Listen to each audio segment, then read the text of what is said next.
Oi gente, estou aqui representando o Grupo 10, que está falando sobre as pessoas naturais, capacidade e personalidade. E vamos começar o nosso estudo lendo o primeiro artigo do Código Civil, que diz: toda pessoa é capaz de direitos e deveres na ordem civil.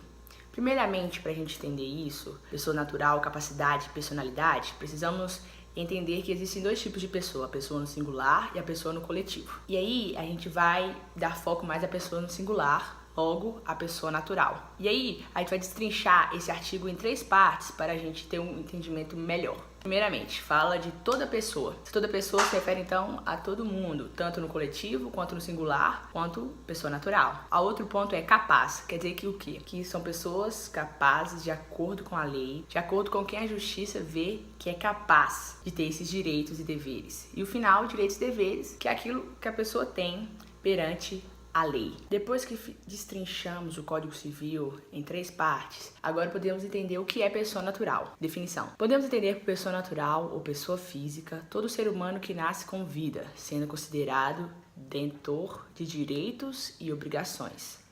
Este rótulo se dá a todos os seres humanos, independentes de qualquer condição, de cor de pele, idade e sexo. Vale lembrar que a personalidade de pessoa civil só é dada ao indivíduo que nasce. Porém, quando ele está no ventre da mãe, ele não deixa de ter direitos, portar direitos. E quando nos referimos a esse indivíduo que ainda está na barriga da mãe, nós o chamamos de nascituro. E para o nascituro, ele já tem proteção dos seus direitos, que são confirmados quando ele nasce com vida ou desmentidos quando ele nasce sem vida. E mesmo que ele nasça e viva 5 minutos, ele já tem direitos e uma personalidade no Código Civil. Agora que entendemos o que é pessoa natural, vamos falar sobre capacidade. Mas antes, vamos fazer um resumo daquilo que aprendemos até agora.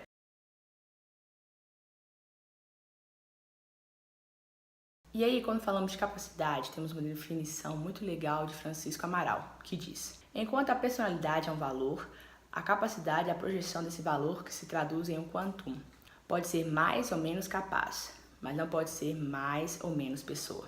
Isso quer dizer o quê? Que a personalidade, todos nós temos uma personalidade de pessoa natural ou pessoa coletiva diante o Código Civil. Porém, a nossa capacidade, ela se varia de acordo com o que está escrito no artigo 3 sobre pessoas que são absolutamente incapazes, que são os menores de 16 anos, os que por enfermidade ou deficiência mental não tiveram o necessário discernimento para a prática desses atos, os que mesmo por causa transitória não puderam exprimir sua vontade, e também existem aqueles que são relativamente incapazes perante o Código Civil, que são os maiores de 16 anos e menores de 18 anos, os ébrios habituais, os viciados em tóxicos e os que, por deficiência mental, têm o discernimento reduzido, os excepcionais sem desenvolvimento mental completo e os prodígios. Além disso, temos um parágrafo único que diz que a capacidade dos índios será regulada por legislação especial. E é importante ressaltar, mesmo que todos saibam, que de acordo com o artigo 5, a maioridade ela é alcançada a partir dos 18 anos, em que a pessoa está hábil a praticar todos os atos da vida civil. No artigo 3, vimos as pessoas que não estão aptas, que são incapazes perante o Código Civil.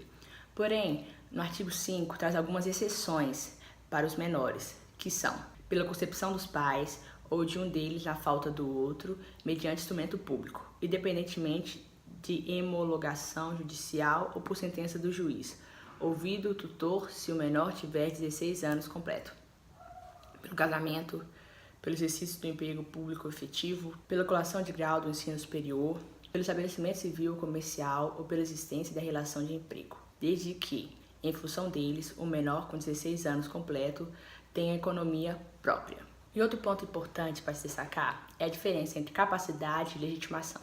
Legitimação é uma capacidade especial para exercer determinado processo, enquanto a capacidade civil é o direito geral da pessoa natural perante o Código Civil. Carlos Roberto Gonçalves, em sua obra Direito Civil Esquematizado, ele traz 2 definições sobre capacidade: a definição de capacidade de direito e a definição de capacidade de fato.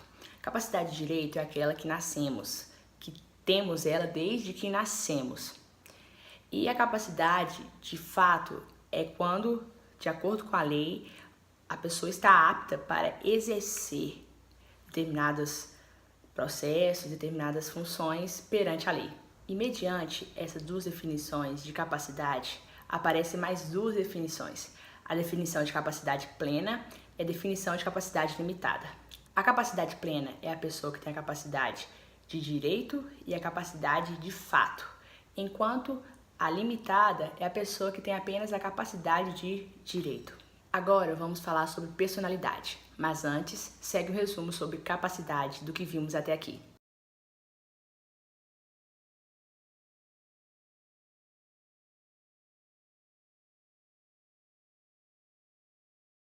Agora vamos falar sobre personalidade.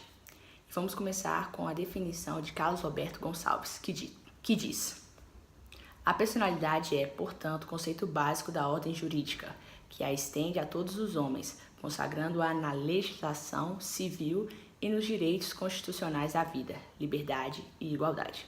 Com isso, podemos definir a personalidade como aquilo que define o indivíduo como sujeito perante a sociedade, dando a ele responsabilidades perante a lei. Ainda falando sobre personalidade, no Código Civil, no artigo 2, diz: a personalidade civil da pessoa começa do nascimento com vida, mas a lei põe a salvo, desde a concepção, os direitos do nascituro. Isso quer dizer o quê? Que a pessoa ela tem uma personalidade quando ela nasce, porém os seus direitos eles estão protegidos por lei, mesmo no estado de nascituro. Agora que sabemos que a personalidade da pessoa se inicia quando ela nasce em vida, ela também tem um término que é de acordo com o artigo 6 do Código Civil, que é perante a morte. Ou seja, o indivíduo ele perde a sua personalidade civil quando se tem um estado de morte comprovado, ou ao menos presumida. E, de acordo com o artigo 7 do Código Civil, as definições de mortes presumidas são: se for extremamente provável a morte de quem estava em perigo de vida e se alguém desaparecido em campanha ou feito prisioneiro não foi encontrado até 2 anos após o término da guerra. Parágrafo único. A declaração da morte presumida, nesses casos, somente poderá ser requerida depois de esgotadas as buscas e averiguações, devendo a sentença fixar a data provável do falecimento. E aqui terminamos personalidade e, enfim, a matéria do tópico 10, que é pessoa natural, capacidade e personalidade.